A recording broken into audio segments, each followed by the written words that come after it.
എല്ലാവർക്കും സുഖാണെന്ന് വിശ്വസിക്കുന്നു. പുതിയൊരു വീഡിയോയിലേക്ക് എല്ലാ ആളുകൾക്കും സ്വാഗതം. ആധാർ കാർഡുള്ള എല്ലാ ആളുകളും 2024 അറിഞ്ഞിരിക്കേണ്ട വളരെ പ്രധാനപ്പെട്ട യുണീക്ക് ഐഡൻറ്റിഫിക്കേഷൻ അതോറിറ്റിയുടെ അറിയിപ്പുകളാണ് ഈ ഒരു വീഡിയോയിൽ നിങ്ങളുമായി പങ്കുവെക്കുന്നത്. നിരവധി അറിയിപ്പുകളുണ്ട്, അതുകൊണ്ട് തന്നെ വീഡിയോ 10 മിനിറ്റിലധികമുണ്ട്. തീർച്ചയായും കാണുക. കൂടുതൽ ആളുകളിലേക്ക് ഈ വിവരങ്ങൾ എത്താൻ വേണ്ടി ഷെയർ ചെയ്യുകയും ചെയ്യുക. വീഡിയോയുടെ വിശദമായ വിവരങ്ങളിലേക്ക് വരാം. ഇതിൽ ആദ്യത്തെ അറിയിപ്പ്, ആധാറിൻ്റെ വിവിധ സേവനങ്ങൾ ലഭിക്കുന്നതിന് വേണ്ടി ആധാറും ബാങ്ക് അക്കൗണ്ടുമായി CD ചെയ്യേണ്ടതുണ്ട്. ഇനിയും നിരവധി പേർ അത് ചെയ്തിട്ടില്ല. സർക്കാരിൻ്റെ വിവിധ ആനുകൂല്യങ്ങൾ ലഭിക്കുന്നവരാണ് ഇത് പ്രധാനമായി ശ്രദ്ധിക്കേണ്ടത്. സർക്കാരിൽ നിന്നും പെൻഷൻ, സ്കോളർഷിപ്പ്, കിസാൻ സമ്മാൻ നിധി, തൊഴിലുറപ്പ് വേതനം പോലുള്ള ആനുകൂല്യങ്ങളും മറ്റ് ക്ഷേമ സഹായങ്ങളും ലഭിക്കുന്ന ആളുകളെല്ലാം ആധാറുമായി ബാങ്ക് അക്കൗണ്ട് CD ചെയ്തിരിക്കണം. ഇനിയും ആധാറുമായി CD ചെയ്ത ബാങ്ക് അക്കൗണ്ട് ഇല്ല എങ്കിൽ നിങ്ങളുടെ തൊട്ടടുത്ത പോസ്റ്റ് ഓഫീസിലെത്തി ഇന്ത്യ പോസ്റ്റ് പേയ്മെൻറ്റ് അക്കൗണ്ട് എടുക്കാൻ മറക്കരുത്. Aadhaar card, passport size photo, 200 രൂപ ഇന്ത്യ പോസ്റ്റ് പേയ്മെൻറ്റ് അക്കൗണ്ട് എടുക്കാൻ വേണ്ടി വേണ്ടത്. ഇത് എടുക്കുന്നതിലൂടെ ആധാറും ഇങ്ങനെ ഒരു അക്കൗണ്ട് എടുക്കുന്ന ആളുകൾക്ക് സർക്കാരിൽ നിന്നും ലഭിക്കുന്ന യാതൊരു സഹായവും പിന്നീട് മുടങ്ങുകയില്ല. ആധാറുമായി ബന്ധപ്പെട്ട് ആദ്യത്തെ അറിയിപ്പ് ഇതാണ് അറിയിക്കാനുള്ളത്. ആധാറുമായി ബന്ധപ്പെട്ട് അടുത്ത അറിയിപ്പ്, 18 വയസ്സിന് മുകളിലുള്ളവർ ആദ്യമായി ആധാറിന് അപേക്ഷിക്കുകയാണ് എങ്കിൽ പാസ്പോർട്ടിന് സമാനമായിട്ടുള്ള വെരിഫിക്കേഷൻ നടപടികൾ നിർബന്ധമാക്കുകയാണ് unique identification authority. Service portal വഴിയുള്ള വെരിഫിക്കേഷൻ നടപടി സ്വീകരിക്കുന്നതിന് മുമ്പ് അപേക്ഷകളിലെ വിവരങ്ങളുടെ ആധികാരികത ആദ്യം പരിശോധിക്കും. അതായത് സംസ്ഥാന സർക്കാരുകളുമായി സഹകരിച്ചാണ് ഫിസിക്കൽ വെരിഫിക്കേഷൻ നടപ്പിലാക്കുക. സംസ്ഥാന സർക്കാരുകൾ നിയമിക്കുന്ന നോഡൽ ഓഫീസർമാരും അഡീഷണൽ ജില്ലാ മജിസ്ട്രേറ്റുമാരും ഫിസിക്കൽ വെരിഫിക്കേഷന് നേതൃത്വം നൽകും. പോർട്ടലുകൾ വഴി ലഭിക്കുന്ന മുഴുവൻ വെരിഫിക്കേഷൻ റിക്വസ്റ്റുകൾക്കും മേൽനോട്ടം വഹിക്കുക അതായത് സബ് ഡിവിഷണൽ മജിസ്ട്രേറ്റുമാരായിരിക്കും. ആധാറുമായി ബന്ധപ്പെട്ട് മൂന്നാമത്തെ അറിയിപ്പായിട്ട് പറയാനുള്ളത്, കേരളത്തിൽ വരുന്ന ഒരു മാറ്റമാണ്. സപ്ലൈകോ സബ്സിഡി സാധനങ്ങൾ നൽകുന്നതിന് മുമ്പ് യഥാർത്ഥ ഗുണഭോക്താവാണോ എന്ന് ആധാർ വിവരങ്ങൾ പരിശോധിച്ചു ഉറപ്പുവരുത്താൻ തീരുമാനിച്ചു. സപ്ലൈകോ സബ്സിഡി സാധനങ്ങളുടെ വിതരണത്തിലെ ക്രമക്കേടുകളും വരുമാന ചോർച്ചയും തടയുകയാണ് ലക്ഷ്യം. സപ്ലൈകോയുടെ 535 സൂപ്പർ മാർക്കറ്റുകളിലാണ് റേഷൻ കാർഡ് ഉടമകളുടെ വിരലടയാളം പരിശോധിച്ച് ആധാർ വിവരങ്ങൾ ഉറപ്പാക്കുന്ന സംവിധാനം ആദ്യം നടപ്പിലാക്കുന്നത്. ഇതിനായി റേഷൻ കാർഡ് മാനേജ്മെന്റ് സിസ്റ്റത്തിലെ RCMS ഡാറ്റ സപ്ലൈകോക്ക് നൽകാൻ ഭക്ഷ്യ പൊതുവിതരണ വകുപ്പ് തീരുമാനിച്ചു. നിലവിൽ സബ്സിഡി സാധനങ്ങൾ വാങ്ങുന്നവരുടെ റേഷൻ കാർഡ് നമ്പർ സപ്ലൈകോ രേഖപ്പെടുത്തുന്നുണ്ട്. ഇങ്ങനെ സബ്സിഡി സാധനങ്ങൾ വാങ്ങിയവരുടെ വിവരങ്ങൾ ദുരുപയോഗം ചെയ്ത് പിന്നീട് ക്രമക്കേട് നടത്തിയതായി സപ്ലൈകോ വിജിലൻസിന്റെയും പോലീസ് വിജിലൻസിന്റെയും പരിശോധനയിൽ കണ്ടെത്തിയിരുന്നു. ഇതുവഴി സപ്ലൈകോയ്ക്ക് വൻ വരുമാന ചോർച്ച ഉണ്ടായ സാഹചര്യത്തിലാണ് പുതിയ തീരുമാനം. ആധാറുമായി ബന്ധപ്പെട്ട് നാലാമത്തെ അറിയിപ്പ്, കുടുംബത്തിന്റെ എല്ലാവരുടെയും ആധാർ കാർഡ് ഒരു കുടക്കീഴിലാക്കുന്ന M-ആധാർ ആപ്പ് ഫീച്ചറിനെ പരിചയപ്പെടുത്തുകയാണ് ഇനി. ആധാർ കാർഡ് വിവരങ്ങൾ എളുപ്പം ലഭ്യമാക്കുന്നതിന് കുടുംബാംഗങ്ങളുടെ പ്രൊഫൈലുകളെല്ലാം M-ആധാർ ആപ്പിൽ ചേർക്കാവുന്നതാണ്. കുടുംബങ്ങളുടെ എല്ലാ വിവരങ്ങളും ഒരു കുടക്കീഴിൽ ലഭ്യമാക്കുന്നത് വഴി അവശ്യ ഘട്ടങ്ങളിൽ ഉപഭോക്താവിന് ഇത് എളുപ്പം പ്രയോജനപ്പെടുത്താൻ കഴിയും. ആധാർ ആപ്പിൽ കുടുംബാംഗങ്ങളുടെ പ്രൊഫൈലുകൾ ചേർക്കുന്നതിന് ആധാറുമായി മൊബൈൽ നമ്പർ ബന്ധിപ്പിച്ചിട്ടുള്ള രജിസ്ട്രേഡ് അംഗത്തിന് മാത്രമേ കഴിയൂ. ചേർക്കുന്ന അംഗങ്ങളുടെ മൊബൈൽ നമ്പറും ആധാറുമായി ബന്ധിപ്പിച്ചിരിക്കണം. M-ആധാർ ആപ്പിൽ കുടുംബാംഗങ്ങളുടെ പ്രൊഫൈൽ ചേർക്കുന്ന വിധം ഇനി പറയുന്ന രൂപത്തിലാണ്.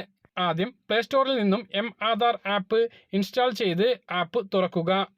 ആഡ് പ്രൊഫൈൽ എന്ന ഭാഗത്ത് തിരഞ്ഞെടുക്കുക. കുടുംബാംഗങ്ങളുടെ ആധാർ നമ്പർ നൽകുക. വിശദാംശങ്ങൾ വെരിഫൈ ചെയ്തതിനു ശേഷം വ്യവസ്ഥകൾ അംഗീകരിച്ച് മുന്നോട്ടു പോവുക. ശേഷം ചേർക്കുന്ന ആളുടെ രജിസ്ട്രേഡ് മൊബൈലിലേക്ക് വരുന്ന OTP നൽകുക. OTP നൽകി വെരിഫിക്കേഷൻ പൂർത്തിയായാൽ പ്രൊഫൈൽ ചേർക്കുന്ന നടപടി പൂർത്തിയാകും. ഒരേ സമയം ഒരാളുടെ M-ആധാർ ആപ്പിൽ 5 കുടുംബാംഗങ്ങളെ മാത്രമേ ചേർക്കാൻ കഴിയൂ. കുടുംബാംഗങ്ങളെ M-ആധാറിൽ ചേർക്കുകയാണ് എങ്കിൽ അവശ്യഘട്ടത്തിൽ കുടുംബാംഗങ്ങളുടെ വിവരങ്ങൾ ഉപയോഗിക്കാവുന്നതാണ്.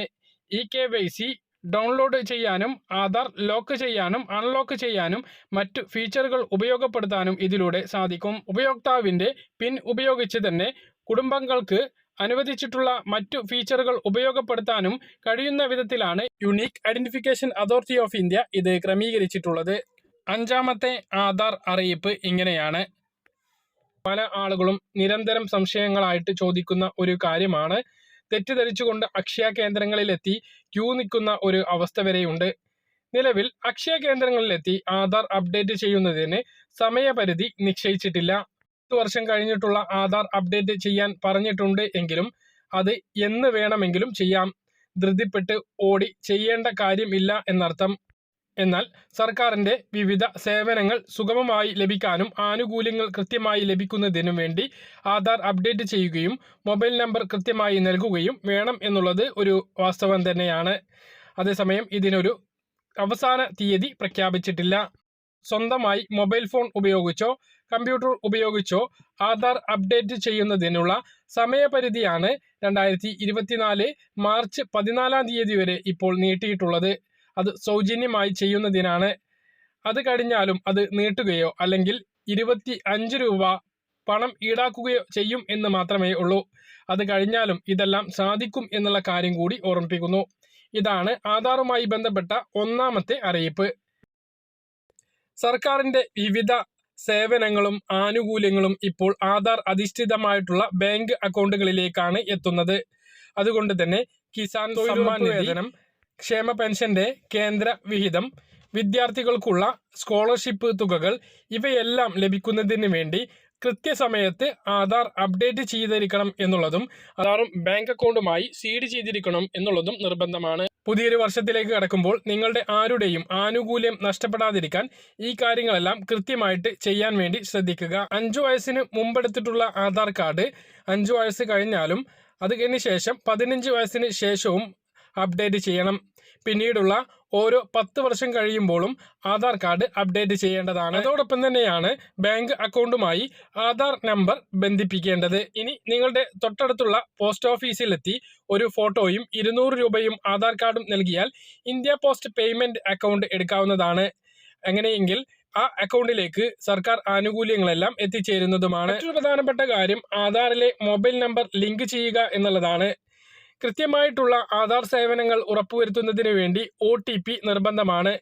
ആധാറുമായി ബന്ധപ്പെട്ട OTPകൾ ലഭിച്ചാൽ മാത്രമേ സേവനങ്ങൾ കൃത്യമായിട്ട് ലഭിക്കുകയുള്ളൂ. ആധാർ കാർഡും മൊബൈൽ നമ്പറുമായി ലിങ്ക് ചെയ്യാത്ത ആളുകളും മുമ്പ് ലിങ്ക് ചെയ്തിട്ടുള്ള മൊബൈൽ നമ്പർ ഇപ്പോൾ കയ്യിൽ ഇല്ലാത്ത ആളുകളും അപ്ഡേറ്റ് ചെയ്യുകയോ മൊബൈൽ നമ്പർ നൽകുകയോ ചെയ്യേണ്ടതാണ്. മറ്റൊരു പ്രധാനപ്പെട്ട കാര്യം, പ്രധാനമന്ത്രി ആയുഷ്മാൻ ഭാരത് യോജന പദ്ധതിയിലൂടെയും കാരുണ്യ കാസ്പ് പദ്ധതിയിലൂടെയും 5 ലക്ഷം രൂപയുടെ സൗജന്യ ചികിത്സാ സഹായം ലഭിക്കുന്ന ഗുണഭോക്താക്കൾ അവരുടെ ആധാർ നമ്പറും മൊബൈൽ നമ്പറുമായി ലിങ്ക് ചെയ്യേണ്ടതാണ്.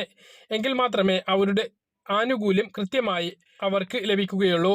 ആശുപത്രികളിൽ അഡ്മിറ്റ് ചെയ്യുമ്പോഴും ഡിസ്ചാർജ് ചെയ്യുമ്പോഴും മൊബൈൽ നമ്പറിലേക്ക് OTP സ്വീകരിക്കേണ്ടതുണ്ട്. ആധാറുമായി ബന്ധപ്പെട്ട മറ്റൊരു അറിയിപ്പ്, അടുത്ത മാർച്ച് 31 വരെ ആധാർ കാർഡും റേഷൻ കാർഡും ബന്ധിപ്പിക്കാനുള്ള സമയപരിധി ദീർഘിപ്പിച്ചു. നമ്മുടെ സംസ്ഥാനത്തെ 99% പേരും ആധാറും റേഷൻ കാർഡുമായി ബന്ധിപ്പിച്ചിട്ടുണ്ട്. ഭക്ഷ്യ പൊതുവിതരണ മന്ത്രാലയമാണ് ലോക്സഭയിൽ ഈ കാര്യം അറിയിച്ചത്. ഇതുവരെ 99.8% പേർ റേഷൻ കാർഡ് ആധാറുമായി ബന്ധിപ്പിച്ചിട്ടുണ്ട് എന്നും മന്ത്രാലയം വ്യക്തമാക്കി. ആധാറുമായി ശ്രദ്ധിക്കേണ്ട വളരെ പ്രധാനപ്പെട്ട മറ്റൊരു കാര്യമാണ് ഇനി പറയുന്നത്. രാജ്യത്തെ പൗരന്റെ പ്രധാനപ്പെട്ട രേഖയായിട്ടുള്ള ആധാർ കാർഡ് എല്ലാ ഇടങ്ങളിലും ഒരു ഐഡന്റിറ്റി കാർഡായിട്ട് ആവശ്യമുണ്ട്. അതായത് സർക്കാർ ആനുകൂല്യങ്ങൾ ലഭിക്കുന്നത് മുതൽ ഇന്ന് ആധാർ കാർഡ് വേണം. തിരിച്ചറിയൽ രേഖ എന്ന നിലയിൽ ആധാർ കാർഡിലെ ഉപഭോക്താവിന്റെ പേര്, താമസം, വിലാസം, വിരലടയാളം, ഐറിസ് സ്കാൻ തുടങ്ങി പ്രധാനപ്പെട്ട സ്വകാര്യ വിവരങ്ങൾ അടങ്ങിയിരിക്കുന്നു. ആധാറിൽ ഉപഭോക്താവിന്റെ വ്യക്തിഗത വിവരങ്ങൾ ധാരാളമായി ഉള്ളതിനാൽ ആധാർ എല്ലായ്പ്പോഴും സുരക്ഷിതമായി സൂക്ഷിക്കേണ്ടത് പ്രധാനമാണ്. എന്നാൽ പല ആളുകൾക്കും ഇത് എങ്ങനെയാണ് ചെയ്യേണ്ടത് എന്ന് അറിയില്ല. ആധാർ കാർഡ് ഗുണഭോക്താക്കൾക്ക് SMS വഴി അവരുടെ ആധാർ നമ്പർ ലോക്ക് ചെയ്യാനാകും. അങ്ങനെ അൺലോക്ക് ചെയ്യാനും കഴിയും. ഇത് ചെയ്തു കഴിഞ്ഞാൽ നിങ്ങളുടെ ആധാർ കാർഡിലെ വിശദാംശങ്ങൾ ആർക്കും ദുരുപയോഗം ചെയ്യാൻ കഴിയില്ല. നമ്പർ ലോക്ക് ചെയ്യുന്നത് വളരെ എളുപ്പമാണ്. ഇങ്ങനെ ലോക്ക് ചെയ്തു കഴിഞ്ഞാൽ ആർക്കും നിങ്ങളുടെ ആധാർ നമ്പർ ഉപയോഗിക്കാനോ അതിലൂടെ പരിശോധന നടത്താനോ കഴിയില്ല.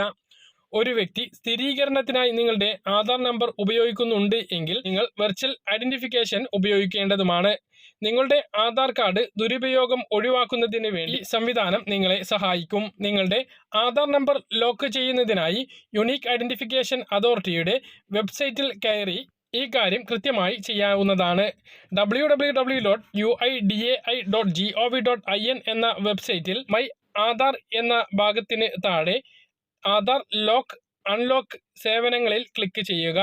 ആധാർ എങ്ങനെ ലോക്ക് ചെയ്യാം എന്ന കാര്യങ്ങൾ വിശദമായി എഴുതിയിട്ടുണ്ട്. UIDAI ലോക്ക് റേഡിയോ ബട്ടൺ തിരഞ്ഞെടുത്ത് UIDAI നമ്പർ, മുഴുവൻ പേര്, പിൻകോഡ് എന്നിവ നൽകുക.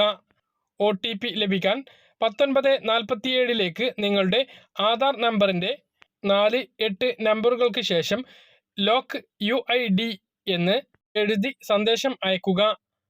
OTP ലഭിച്ചു കഴിഞ്ഞാൽ സബ്മിറ്റ് എന്ന ഭാഗത്ത് ക്ലിക്ക് ചെയ്യുക. അതിനുശേഷം നിങ്ങളുടെ ആധാർ നമ്പർ വെരിഫിക്കേഷനായി ഉപയോഗിക്കാൻ ആർക്കും കഴിയില്ല. ആധാറുമായി ബന്ധപ്പെട്ട അടുത്ത അറിയിപ്പ്: നിലവിലുള്ള ആധാർ കാർഡ് മാറ്റി നിങ്ങൾക്ക് PVC ആധാർ കാർഡിന് വേണ്ടി അപേക്ഷിക്കാം. നിലവിൽ ഇപ്പോൾ ആധാർ കാർഡ് പുതുക്കുന്ന സമയമാണ്. ഇനി പുതുക്കി കഴിഞ്ഞിട്ടുള്ള ആളുകൾക്ക് PVC കാർഡിന് വേണ്ടിയിട്ട് അപേക്ഷ സമർപ്പിക്കാം. സ്വന്തമായി ചെയ്യുമ്പോൾ വെറും 50 രൂപ മാത്രമാണ് ഇതിന് ചെലവ് വരുന്നത്. അക്ഷയ കേന്ദ്രങ്ങളിലൂടെയോ CSC കേന്ദ്രങ്ങളിലൂടെ ചെയ്യുമ്പോൾ 50 രൂപയ്ക്ക് പുറമെ അവരുടെ ഒരു ചാർജ് കൂടി ഉണ്ടാകും. എന്തായാലും PVC കാർഡ് ആക്കുകയാണ് എങ്കിൽ ഇത് സൂക്ഷിച്ചു വയ്ക്കാൻ വളരെ അധികം ഉപകാരപ്പെടും. കാലാവസ്ഥയെ അതിജീവിക്കുന്ന ATM കാർഡ് രൂപത്തിലുള്ള ഒരു PEBG ആധാർ കാർഡാണ് നമുക്ക് പോസ്റ്റ് വഴി ലഭിക്കുക. ആധാറുമായി ബന്ധപ്പെട്ട എന്ത് സംശയങ്ങൾക്കും 1947 എന്ന ടോൾ ഫ്രീ നമ്പറിൽ വിളിക്കാവുന്നതാണ്.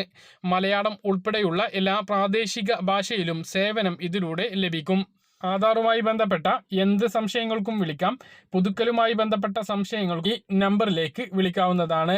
നമ്പർ മറക്കേണ്ട, 1947 എന്ന ടോൾ ഫ്രീ നമ്പറിലേക്കാണ് വിളിക്കേണ്ടത്.